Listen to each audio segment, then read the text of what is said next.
Kauli hiyo imetolewa na mtakwimu mkuu wa serikali Dr. Amina Msengwa kupitia hotuba iliyosomwa kwa niaba yake na meneja wa takwimu idara ya ujenzi na viwanda Bi Veronica Mwangoka katika maadhimisho ya siku ya takwimu Afrika 2025 yanayofanyika kanda nyanda za juu kusini, yakijumuisha mikoa ya Katavi, Rukwa, Songwe na Mbeya. Dr. Msengwa amesema kuwa sensa ya mwaka 2022 imeonyesha dhahiri mafanikio makubwa na kuifanya Tanzania kuwa mfano wa kuigwa kutokana na matumizi ya teknolojia yaliyoimarisha ukusanyaji na utoaji wa matokeo kwa wakati.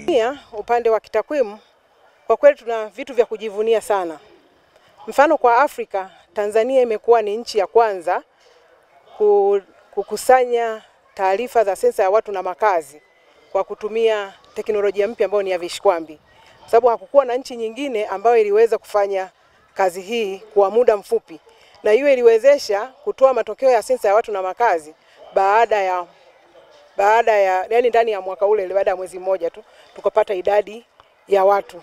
Lakini bado tunaendelea kukokotoa viashiria vingine. Katika maadhimisho hayo, mkuu wa mkoa wa Mbeya Beno Malisa ametoa wito kwa wataalamu wa takwimu kutoa elimu kwa wananchi kuhusu matumizi sahihi ya takwimu katika kupanga na kutekeleza miradi ya maendeleo, akibainisha kuwa takwimu ni nyenzo muhimu katika utoaji wa huduma za kijamii. Tuwezi kumove mbele bila takwimu, na ziwe takwimu sahihi.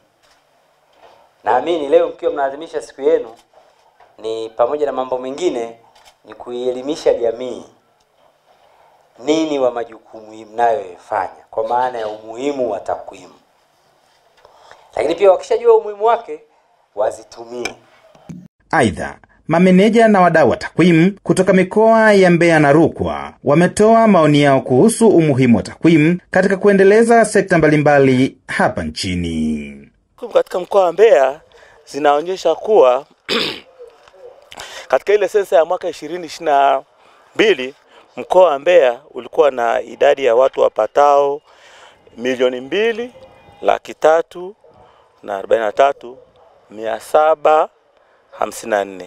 2050 Rukwa inakadiriwa kuwa na wastani wa watu 3 na pointi. Ni kama mara mbili ya ile idadi ya watu waliokuwepo mwaka huo wa sensa mwaka 2022.